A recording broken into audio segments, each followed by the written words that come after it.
agora no nosso terceiro e último bloco, estamos de volta com o filme A Cabana, de 2016, direção de Stuart Hausendine, e é um filme baseado no livro de William Young, e ele fala, assim, de várias lições de vidas, assim como o Nosso Lar, que nós falamos no bloco anterior, né?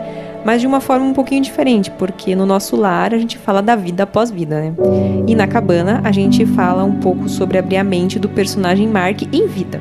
Como se ele tivesse, sim, com a permissão dos termos aqui, tendo a descoberta do lugar sagrado dele, que é como a gente ouve no programa Vida Próspera, da nossa querida Thelma Pichê. Um beijo para ela. Beijo, tia. Beijos, maravilhosa.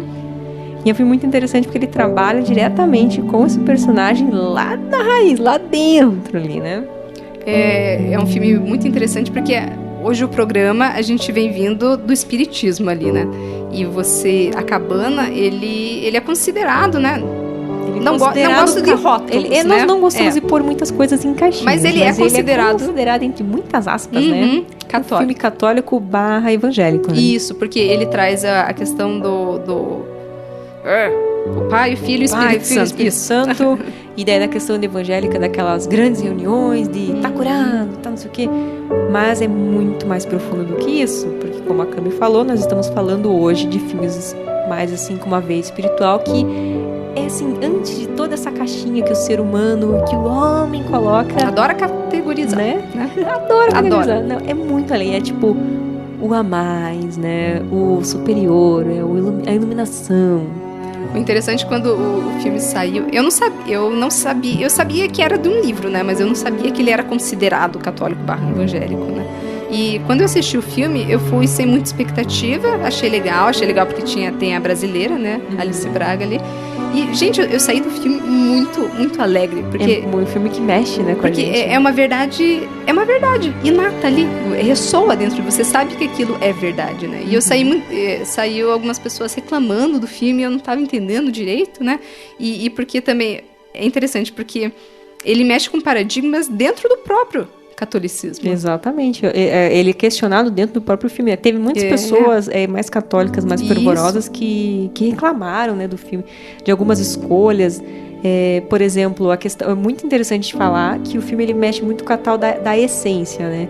A essência divina, com Deus, né? Ai, que Deus tem que ser assim, tem que ser assado. E lá no filme ele é retratado como uma mulher. Porque o que importa não é a mãe, o que importa não é o externo, né? É ali a parte de dentro, é o que aquela centelha divina tá fazendo na vida daquela pessoa, na questão do nosso protagonista Mark, né? E em questão de momentos, né? Porque chega ali quando ele chega na cabana... Peraí, vamos dar uma sinopse. Para as pessoas que não assistirem entenderem do que a gente tá falando. Vamos lá. Conta pra gente, Cami. A gente se anima, né? Se anima, já quer falar das coisas a mais, né? Mas calma, a gente vai atualizar vocês. Então. Vamos linearizar esse negócio aqui. Então, A Cabana, 2016, baseado no livro do William Young, né? Como é que é o filme, Cami? A história do personagem, ele sempre teve esses questionamentos com religião, mas enfim, ele cresce... Ele é casado com uma esposa super fervorosa na religião, né? Ele é casado, ele tem alguns filhos, e assim... Pra não dar muito spoiler e pra falar rapidinho, assim, tem essa questão que a filha mais jovem dele, pequenininha, ela é assassinada, assim, de uma maneira bem, né, grotesca e tal. Não vamos dar muito spoiler aqui, senão vai perder o sentido no final. Assim, é uma situação super difícil, porque isso, obviamente, quebra ele, né? E ele tá depressivo, não sei o que lá, e ele recebe um bilhete pra ele ir até a cabana, que tem também uma relação ali. Uma relação com a criança que faleceu, né? Exatamente. E ele vai até a cabana e lá ele se encontra com Deus, né? Deus.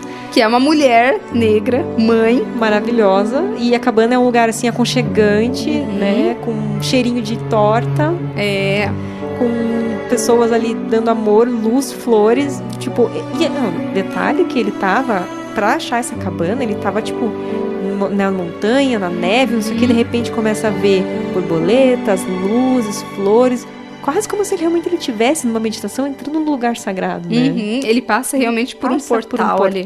Né? Incrível! E junto, aí que vem o Pai, Filho e Espírito Santo, aí tem o filho, que é um jovem né? Representando Jesus, no caso, né? Que, aliás, não é um homem branco, loiro. Não, eu acho que ele é árabe, né? Eu acho que ele é árabe. Isso, aquela pele mais parda, né?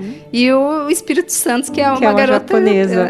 Super, assim, leve, maravilhosa. Exatamente. E ali ele tem, nossa, grandes conversas. O filme, se você for pensar, a produção é baixa, né? O custo da produção é baixo, não tem grandes cenários, grandes efeitos. Porque a questão do filme é essas conversas. Porque ele vai lá, ele se depara com Deus, ele diz: mano, olha o que aconteceu aqui, olha o que aconteceu com a minha filha. Como é que você permitiu?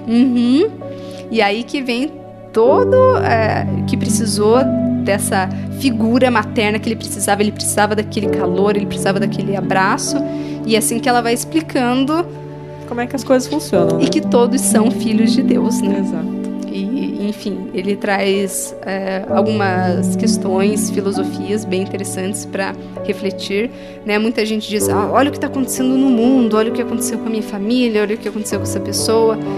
Como é que Deus permite? Eu acho que a grande questão do filme é como é que Deus permite isso. Questionar isso, você se revoltar, né? Se revoltar e pensar: por que Deus fez filho da mãe? Né? E esse filme é maravilhoso porque ele deixa bem claro essa visão, né? E que, na verdade, todos são filhos de Deus. Deus não é esse cara julgador, isso é certo, isso é errado, é tudo uma construção, é tudo um fluxo, é muito causa, consequência. De novo, a gente traz aquela nossa visão, né? A nossa visão que a gente não sabe das coisas, a nossa visão é muito limitada. A gente não consegue ver, traz a questão do pai do personagem principal ali, que ele era um pai abusivo, ele batia nele, entre outras questões, traumas de infância. Exatamente. Tudo vai fazendo sentido conforme a gente vai vivendo e vai aprendendo, né? E a gente tava falando daí da expressão, trazer Deus num sentido mais figurado, né? Então, essa mulher, essa mãe calorosa, mas chega uma parte da narrativa que ela se apresenta como uma figura masculina por causa do momento que ele precisa. Ele precisava de uma coisa mais forte, ele precisava. Era um momento muito difícil, então precisava daquele troço determinado, aquela figura paterna mesmo. Aquela mão, né? No ombro, assim, né? Isso. Ele se transforma né? nessa figura, ele é mais indígena, assim, é um homem mais indígena, né? Trazendo toda aquele força mesmo, força, né? Conhecimento, e tipo, vamos fazer isso aqui, a gente precisa lidar com isso aqui. Né? E realmente, depois desse momento que ele passa ele passa dias nessa cabana, né? Então ele vai passando por essa transformação até chegar nesse grande desfecho onde ele precisa lidar com aquela sombrinha, aquele problema que tá dentro dele, para daí poder sair acordar, entre aspas, né? Com uma outra perspectiva. Isso. A brasileira, né, Alice Braga, inclusive, a participação dela no filme é maravilhosa, a personagem dela ali é maravilhosa, ela tá dentro da caverna, né, e ali ele vai questionar ela, né, dizendo que ele sabe julgar melhor. Ela diz: você sabe determinar melhor, então vem aqui onde é que eu tô. O que você faz? Como é que você resolveria esse problema? Ele, peraí, veja bem. Então, traz muita reflexão. E eu acho que isso que incomodou aqueles que achavam que ia ser uma visão bem católica tradicional. E ele tradicional não tem nada. Não tem nada. Desde o começo, como que essas personalidades etéricas são figuradas, o movimento delas, as reflexões, e trazer essa parte bem difícil, assim, de como lidar com pessoas que, teórica, né, que a gente já é um jogo de coisas erradas, que estão matando, que estão roubando. Como lidar com isso? Como sobreviver depois de uma tragédia horrível dessa que aconteceu com ele? Como seguir adiante? Como sorrir de novo? Como sentir alegria, né? Às vezes as pessoas acham que ela não tem o direito de se sentir alegre, porque, olha, eu passei por isso e tal. E as pessoas precisam aprender a se permitirem também, né? A curar e seguir em frente. Não quer dizer que isso não vai diminuir o horror do problema que aconteceu, mas a pessoa precisa aprender a viver depois, pós-trauma, né? E entender que, de uma maneira ou de outra, eu sei que é difícil, se você passou por um trauma muito grande, é difícil ouvir isso, assim, mas tudo faz sentido. Tá tudo certo depois, dentro, né? de uma... Se a gente conseguisse sair bastante, assim, do quadro, tipo, bastante, olhar com uma visão bem ampla, tá tudo muito perfeito. eu acho que fica mais difícil para aquelas pessoas que não acreditam em vida em outras vidas, vidas após a morte, porque a vida é basicamente esse frame, é essa vida. Então tem pessoas boas, mas tem pessoas ricas, pobres, e nada faz sentido, né? E daí aí vem a questionação, você acha que Deus é justo? Aí os católicos vão dizer, sim, Deus é justo. Sim. Mas como é que Deus seria justo se... Acontece se fosse, esse outro lado aqui, se né? vem uma pessoa... E uma é rica e a outra é pobre, e uma tem uma doença horrível e a outra não. Tipo, como é que isso é justiça? Isso não é justiça, né? Agora, se você olha de uma outra perspectiva, com outras vidas, com outras realidades, aí sim, aí fica justo. Aí tudo faz sentido, tudo tá numa ordem divina. É isso aí, galera. E todo esse assunto de todos os blocos que nós comentamos hoje dos filmes conectam muito com a nossa frase, que é do filme Menina Índigo, que diz o seguinte: vamos precisar de todo mundo para banir do mundo a opressão. Para construir a vida nova, vamos precisar de muito amor. Muito amor, né, gente? Muito amor, muita consciência. E todo mundo junto, né? Todo mundo junto, um ajudando o outro, né? Tem uns que não estão ali compreendendo. A gente tem a nossa missão de dar paz, de tentar dar uma calma. Assim como esse programa, né? Nesses períodos difíceis que estamos passando no nosso país, no nosso mundo. O mundial, né? Mundialmente falando. Então a gente tenta aqui trazer alguns filmes que para você parar, respirar, pensar, refletir, porque olha, que tudo é muito maior do que o que está acontecendo, né? E o que está acontecendo, gente, olha que loucura, olha que situação que nunca teve nesse planeta, gente. As pessoas estão sendo obrigadas a ficar em casa, a parar. O mundo parou, basicamente parou. A gente tá numa situação que gente parou, vamos para casa, vamos pensar na vida. Vamos criar uma coisa melhor? Vamos voltar disso? Que nem uma fênix, né? Vamos ressurgir disso de uma maneira muito melhor? Pois é, né? Olha só, gente, parece um filme, né? Parece filme. Porque a nossa vida é um filme, é aquela questão da ficção, né? Da ficção, né? Porque a ficção a realidade né? E a ficção são espelhos da mesma moeda, né, gente? A ficção, ela traz uma parte da realidade que a gente ainda não enxerga, mas que muito breve a gente vai conseguir ter essa outra perspectiva da vida. E eu acho que esse momento... gente, é uma transição planetária o que está acontecendo. Nós estamos, agora de verdade mesmo. Nós estamos no pico, no ápice da transição planetária. E parece caos, parece uma situação, horrível. Mas vamos olhar com outros olhos. Olha que oportunidade que está sendo dada para todo mundo. Para todo mundo em todos os aspectos da sua vida. Exatamente. Gente, né? E sem contar em questão do sistema, que o sistema vai ter que ser repensado. Não tem como a gente sair desse caos, assim por dizer. Voltar da mesma forma, Não né? tem como. Não tem como. E, então é uma oportunidade.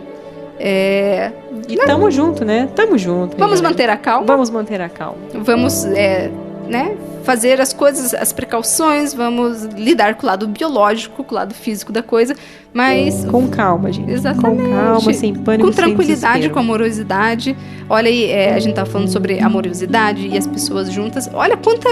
Tá vindo... Eu não sei o Face de vocês. Gente precisando dessa amorosidade, né? Mas o meu Face tá cheio de notícias, assim, de coisas positivas que umas pessoas estão fazendo pelas outras, né? Olha só, Você não tava falando do chefe da sua irmã? Pois é, vou comentar o seguinte. A minha irmã, Júlia, beijo, ela mora na Alemanha e lá, assim, tá um caos. Tá todo mundo fora. Tem multa se você sair de casa, tá nesse nível, assim, né?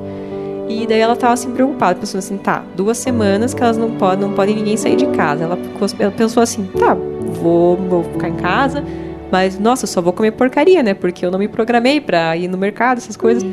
O que o chefe maravilhoso dela fez para os funcionários? Levou uma cesta de legumes, de comida, coisas saudáveis para os funcionários. Levou assim, presente. Olha só que preocupação com o ser humano. Olha que lindo isso. Eu fiquei impressionada quando ela mandou a foto.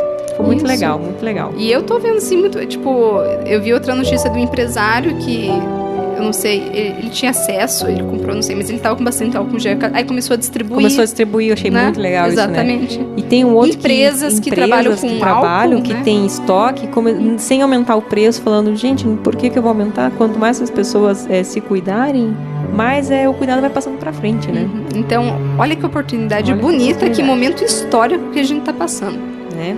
E para finalizar aqui o nosso maravilhoso programa, nós primeiro vamos agradecer o nosso Lauro querido e o Estúdios Produção! Adoramos você, produção! E Curitiba Audio Wizards, pedindo aqui agora a nossa música, que faz parte da trilha sonora de A Cabana, que se chama I Will Think About You. Boa noite, galera. Até semana que vem. Dá o play, produção. Até semana que vem.